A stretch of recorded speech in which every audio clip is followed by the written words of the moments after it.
Kami nak mendengar hadis tentang Dajjal dah lahir atau belum? Dajjal dah hadir. Mana bukti Dajjal dah hadir? Rabbana ya Rabbana, Rabbana ya Rabbana, Rabbana ya Rabbana, Rabbana ya Rabbana, Rabbana ya Rabbana.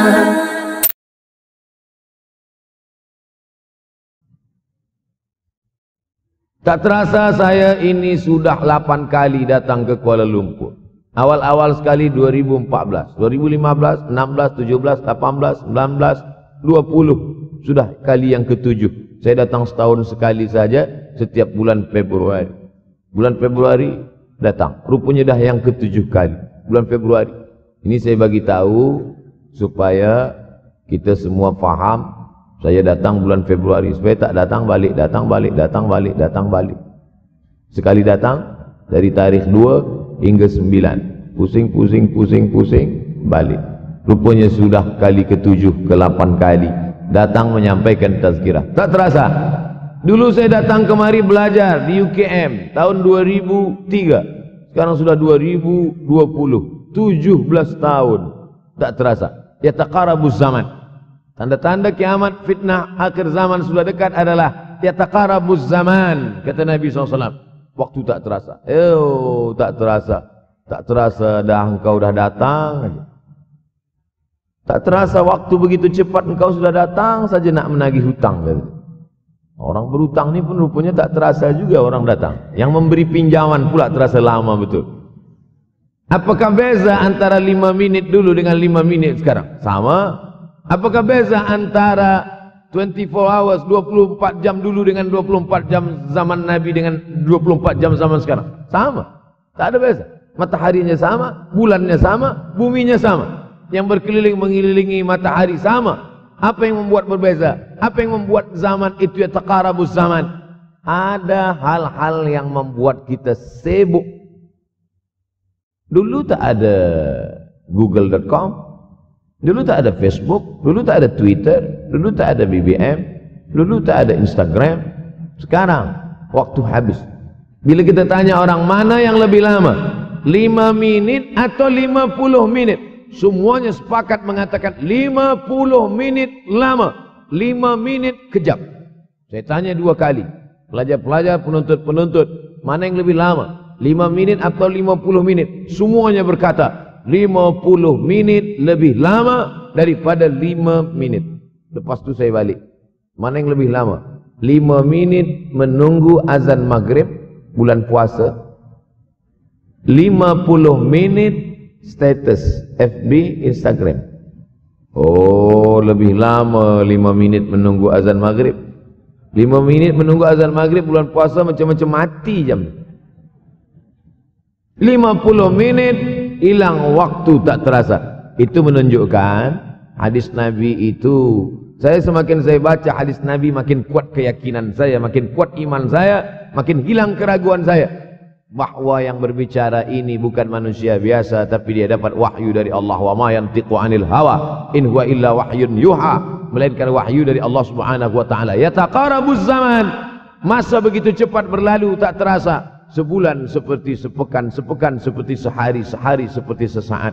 Akhirnya kita pun kehilangan waktu, habis. Saya Ustaz Abdul Samad, memang zaman ni tak terasa cepat betul. Rasa-rasa kejap-kejap dah bulan Ramadan. Tak terasa baru saja Idul Fitri dah masuk pula lagi. Masya Allah, begitu cepatnya masa berlalu. Maka jangan sampai kita, semakin saya baca hadis ni semakin kuat keyakinan saya bahawa Nabi Muhammad sallallahu alaihi wasallam mendapat wahyu dari Allah Subhanahu wa taala. Semakin kuat keyakinan dan keimanan. Kenapa? Seandainya Nabi berkata zaman nanti di akhir zaman itu semakin cepat, semakin dekat, semakin berlalu tak terasa. Tapi kemudian zaman yang kita lalui tak sama seperti yang dikatakan Nabi. Mungkin datang juga keraguan dalam hati. Betulkah ini?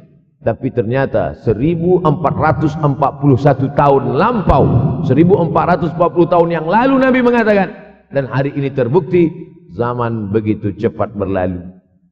Masya Allah, tabarakallah. Hari inilah ditemukan internet, hari ini datang television, hari ini datang WhatsApp, Hari ini datang yang melalaikan kita daripada Allah Subhanahu wa taala. Sehingga waktu datang sembang-sembang, cerita-cerita, tengok ini, update ini, tulis ini, tengok ini, pandang ini. Habis waktu berlalu. Padahal waktu inilah yang akan ditanya oleh Allah Subhanahu wa taala. 6 kali Allah bersumpah demi waktu. Terbit fajar. Wal fajri wa layalin nashr. Masuk waktu subuh. Was subhi idza tanaffas. Masuk waktu duha. Wad duha wal laili idza saja. Masuk waktu siang. Wan nahari idza tajalla. Masuk waktu asar. Wal asri innal insana lafi khusr. Masuk waktu malam. 2 kali Allah bersumpah demi waktu malam. Wal laili idza saja. Wal laili idza yaghsha. Kenapa hadis ini yang Ustaz bahaskan? Kami nak mendengar hadis tentang Dajjal dah lahir atau belum? Dajjal dah hadir. Mana bukti Dajjal dah hadir? Kurma bisan tidak lagi berbuah. Bila kurma bisan tidak berbuah, Dajjal dah nak datang. Kurma bisan sekarang sudah berkurang, tak berbuah. Lalu kemudian apa lagi? Ain Zuhar, mata air dari Ain Zuhar sudah kering. Sudah kering. Oleh sebab itu, tapi manakala dulu datang Habib Umar bin Hafiz, saya hadir majlis itu, adalah seorang bertanya, Habib, ya, Imam Mahdi dah lahir atau belum? Saya tengok, Habib menjawab, sepertinya dia macam tak suka pertanyaan. Kata dia, kita tak perlu mencari-cari dia dah lahir atau belum, kampung dia di mana, dia lahir di hospital mana, dia tak perlu. Yang perlu kita siapkan adalah iman dan takwa pengetahuan kita, supaya kita jangan sampai terkecoh, supaya kita boleh membezakan mana hak, mana batil, mana betul, mana salah, mana lurus, mana bengkok, mana hitam, mana putih. Sehingga dengan istiqomahnya kita beribadah ini, kita boleh membezakan mana Al-Masih yang original, yang asli, mana Al-Masih Ad-Dajjal. Makanya tadi sebelum salam kita berkata, Allahumma inni a'udzubika min azabi jahannam, wa min azabil qabri, wa min fitnatil mahya wal mamat, wa min syarri fitnatil masihid Dajjal. Membaca, menghafaz 10 ayat di awal surah Al-Kahfi. Siapa yang menghafaz 10 awal ayat, hadis lain mengatakan 10 akhir, 10 awal 10 akhir, elok dua-duanya. Tapi Masya Allah, tabarakallah, anak-anak kita yang pakai jubah, pakai sorban putih ini, daripada tahfiz Quran, mereka tidak hanya menghafaz 10 awal 10 ujung, dari awal sampai ujung dia hafaz, 30 juzuk dia hafaz. Mudah-mudahan anak-anak kita penghafaz Al-Quran. Allahumma ja'al abna'ana wa banatina min huffazil Quran wal hafizat. Jadikan anak-anak kami menjadi para penghafaz Al-Quran, ya Allah, supaya selamat dia daripada fitnah Al-Masih Ad-Dajjal. Tapi saya pilihkan hadis tentang yang 5 ini. Dengan 5 ini kalau kita amalkan, insyaAllah Allah akan selamatkan kita dari fitnah akhir zaman ini. Yang pertama, manfaatkan waktu, kerana waktu di akhir zaman ini yataqarabuz zaman. Kerana waktu semakin dekat tak terasa, hilang, berlalu. Maka isilah waktu ini dengan ibadah, ibadah, ibadah. Jangan sampai ada waktu yang kosong. Duduk sejenak kosong, berselawat. Allahumma salli ala sayyidina Muhammad wa ala ali sayyidina Muhammad. Allahumma salli ala sayyidina Muhammad wa ala ali sayyidina Muhammad. Sempat-sempatkan ambil wuduk, solat duha walau 2 rakaat. Sempat-sempatkan sebelum tidur malam, solat witir 3 rakaat. Supaya tidur kita sentiasa dalam wuduk, dan kita sempat salat witir. Andai mati kita malam itu, insyaallah mati dalam keadaan husnul khatimah. Usolli sunnatal witri 3 raka'atin lillahi ta'ala. Nanti malam jaga tidak witir lagi, hanya tahajud saja. Sempat-sempatkan salat tahajud. Elok amat sangat baik salat wuduk 2 rakaat. Usolli sunnatal wudu raka'ataini lillahi ta'ala. Selepas salat wuduk, salat sunat taubat. Salat sunat taubat raka'atain lillahi ta'ala. Selepas salat sunat taubat, salat sunat hajat. Salat sunat al-hajat. Selepas itu barulah salat sunat tahajud 8 rakaat. Nak tambah lagi 10, 12, 14, elok, tak salah, karena dia tiada batasan. Adakah sahabat Nabi yang melakukan ini? Ada. Qatadah bin Nu'man, dari selepas Isya sampai azan subuh. Imam Ahmad bin Hanbal, dari selepas Isya sampai azan subuh. Bahkan mereka menghatamkan Al-Quran dalam tahajud mereka. Maka bahkan ada imam yang disebut dengan As-Sajjad, kerana banyak sujud kepada Allah Subhanahu wa ta'ala. Kerana akhir zaman ini godaan begitu besar. Dulu orang tengah malam tahajud, jam 2 malam, jam 3 malam dia bangun. Karena dia membaca hadis sab'atun yudhilluhumullah. Ada 7 golongan yang mendapatkan naungan Allah. Yauma la dhilla illa dhilluh. Hari itu tak ada naungan kecuali naungan Allah. Rajulun, ada seseorang. Zakarallah, dia berzikir mengingat Allah. Khalian, di tengah malam, tak ada manusia. Fafadat ainahu, menetes air mata. Maka yang pertama ini, jangan sampai kita kehilangan waktu. Kerana waktu, al-waktu kasaif. Waktu ini seperti pedang. Illam taqta'hu qata'aka. Kalau tidak kau patahkan dia. Kalau kau dapat pedang, patahkan. Sebab kalau tidak kau patahkan, dia yang akan memotong engkau, mematahkan tulang-tulang engkau. Waktu ini kalau tidak kita manfaatkan, kita akan ditanya tentang waktu, kemana saja waktu yang sudah kau pakai. Inna sam'a, pendengaran, wal basar, penglihatan, wal fuad, hati, kullu ulaika kana anhu mas'ula. Semua akan disoal, semua akan diminta tanggung jawab di hadapan Allah. Kemana waktu yang sudah aku bagi dulu engkau pakai? Yang pertama nanti ditanya, la tazulu qadama 'abdin yaumal qiyamah. Kaki anak Adam tidak akan bergeser, tidak akan beralih dari tempat tegaknya pada hari kiamat hatta yus'al, sampai dia disoal, sampai dia ditanya. La tus'alunna yauma idzin 'anin na'im. Banyak yang akan ditanya nanti. Tapi Nabi bagi tahu, di antara yang akan ditanya dari sekian banyak nikmat itu 4. Yang pertama, an umrihi fima afnah. Umur kemana engkau habiskan? Hari ini ada anak-anak muda belia umurnya 17 tahun. 17 tahun habis menghafaz Al-Quran. 17 tahun habis iktikaf dalam masjid. 17 tahun habis berzikir, berjubah, bersorban, mengabdikan ilmu, berkhidmat kepada ulama. 17 tahun habis. Tapi ada pula yang dibalik, 71 tahun habis. Rumah, office, kopi, rumah, office, kopi, rumah, office, kopi, batuk, mati habis. Apa yang dapat kita bawa menghadap Allah SWT? Yang pertama, yataqarabuz zaman. Yang kedua adalah wa yanqusul ilmu. Ilmu semakin berkurang. Kalau sudah ilmu berkurang, apa yang bertambah? Jahil. Kalau ilmu bertambah, jahil berkurang. Kalau ilmu berkurang, jahil bertambah. Mana ada orang jahil cakapnya didengar orang? Saya dulu awal-awal membaca hadis ini, wa yanqusul ilmu. Ilmu berkurang, jahil bertambah. Rasanya tak mungkin, tak logik, tak masuk akal. Mana ada orang tak berilmu cakap dia didengar? Sekarang baru saya faham. Dulu orang tak berilmu ditinggalkan orang. Sekarang orang tak berilmu, asal dia pandai berbicara, dia akan didengar orang. Bahkan orang jahil pula punya channel. Apa namanya? Jahil.com. Orang jahil punya channel. Banyak pula follower dia daripada follower kita. Banyak pula viewer dia daripada viewer kita. Sebab apa? Sebab yang menyaksikan tiada berilmu, yang berbicara tiada ilmu. Oleh sebab itu maka kita galakkan menuntut ilmu di majlis-majlis ilmu. Untuk apa Abdul Somad sudah berumur 43 tahun pun masih pergi juga lagi ke Sudan belajar? Apa yang nak dicari ini? Tak lain tak bukan, mudah-mudahan kita termasuk orang yang sampai akhir hidupnya mencari ilmu, insyaAllah. Saya datang kemari bukan niat mengajarkan ilmu. Saya datang ke Malaysia tetap niatnya belajar mencari ilmu. Man salaka tariqan, siapa yang melangkahkan kaki melalui suatu jalan, yaltamisu fihi ilman, siapa yang melalui suatu jalan niatnya untuk mencari ilmu, sahalallahu lahu bihi tariqan ilal jannah, dimudahkan Allah jalannya menuju surga. Innallaha la yantazi'ul ilma intiza'an. Innallaha la yanzi'ul ilma intiza'an. Allah kalau mencabut ilmu, bukan macam mencabut pokok kayu dari tanah. La yantazi'ul ilmu intiza'an.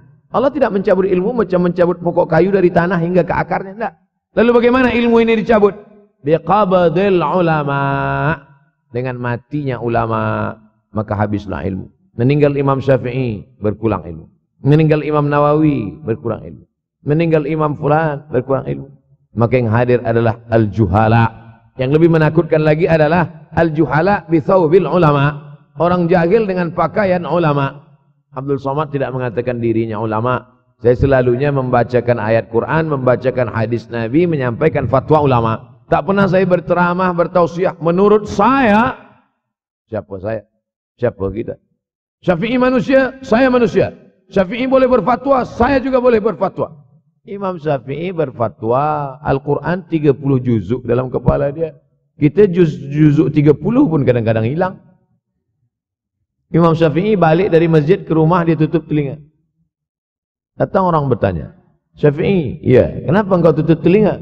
Sebab bila aku dengar dari masjid ke rumah, semua yang aku dengar masuk tu semua aku ingat. Aku takut dia ingat di dalam, maka aku tutup. Kita, yang saya sampaikan tadi pun tak ingat. Oh, Ustaz mengejek kami, enggak. Jangankan yang mendengarkan, yang bercakap pun tak ingat.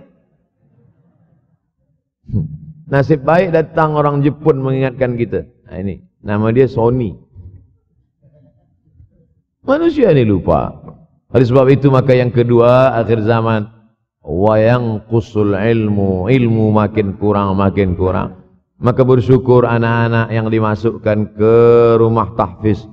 Kalau ada rumah tahfiz di kampung biasa, kalau ada rumah tahfiz di desa, dusun biasa, tapi ada tahfiz di tengah kota besar Kuala Lumpur, masih ada lagi rumah tahfiz Quran. Siapa yang mewakafkan rumah tahfiz? Siapa yang memberikan beras? Siapa yang memberikan duit? Siapa yang memberikan belanja? Siapa yang mengirimkan ustaz? Masya Allah, tabarakallah. Maka ini semua, mudah-mudahan kita istiqamah semuanya insyaAllah. Supaya apa? Supaya lahirlah anak-anak kita yang alim, berilmu. Karena ini makin banyak orang jahil. Al-taw bi ghairi ilmin, memberikan tazkirah, fatwa tanpa ilmu. Dhalla wa adalla, dhallu wa adallu. Sesat, menyesatkan.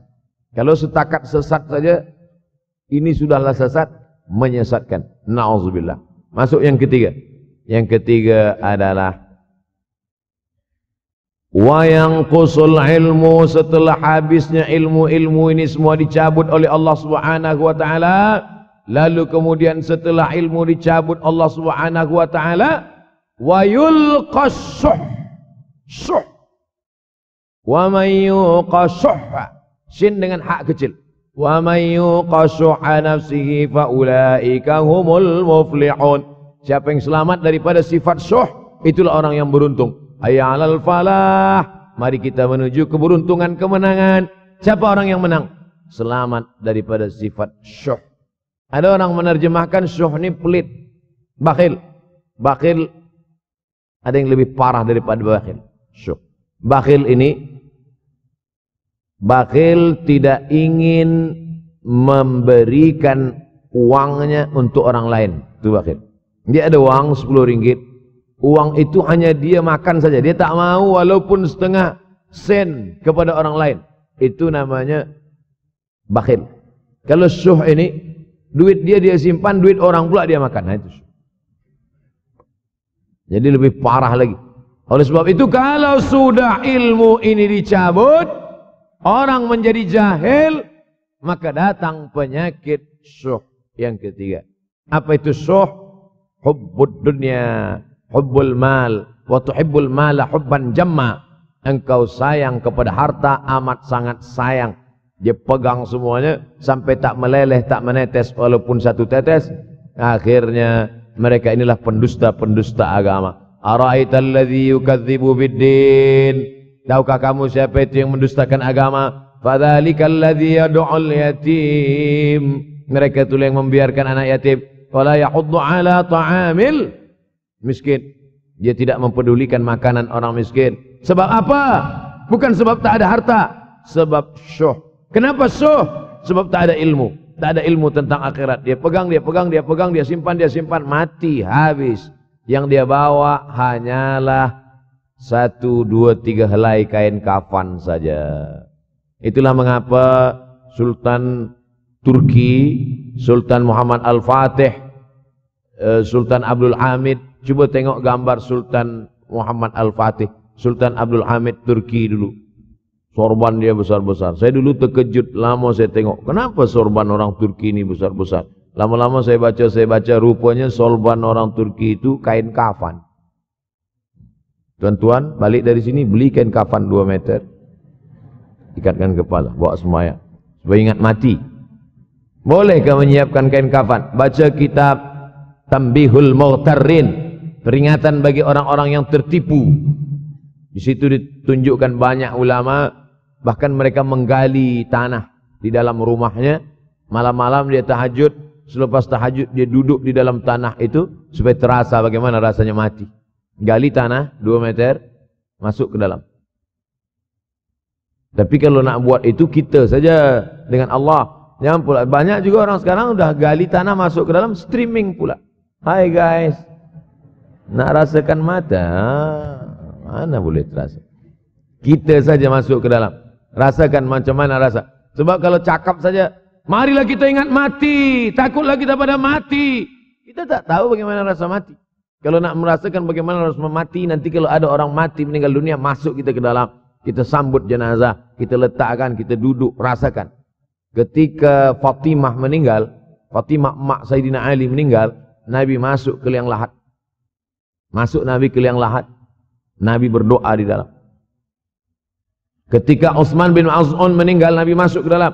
Nabi pegang jenazah Utsman bin Maz'un, meleleh air mata Nabi turun ke misai, turun ke janggutnya, turun menetes sampai ke bawah. Merasakan bagaimana rasanya di dalam. Dulu saya pernah berjumpa dengan seorang pemuda, telinga dia pakai anting subang. Lalu kemudian saya tengok banyak tato dia. Saya tanya, macam mana cerita awak bertaubat dulu? Mak saya meninggal, Ustaz Abdul Somad. Lepas tu saya tegak di tepi kubur. Macam ada yang menolak saya dari belakang, masuk saya ke dalam. Masa masuk itulah terasa sejuk di kaki. Datang rasa takut saya. Makanya kalau ada orang yang sudah kita bagi tazkirah, bagi nasihat tak juga, nanti ada orang meninggal, bawa dia agak dekat, senggolkan sikit, jatuh. Gitu caranya supaya kita terasa mati ini, supaya apa? Hilangkan penyakit syuh, cinta harta, takut mati, dan membuat kita menjadi bakhil, pelit. Na'udzubillah. ربنا يا ربنا ربنا يا ربنا ربنا يا ربنا ربنا يا ربنا ربنا يا ربنا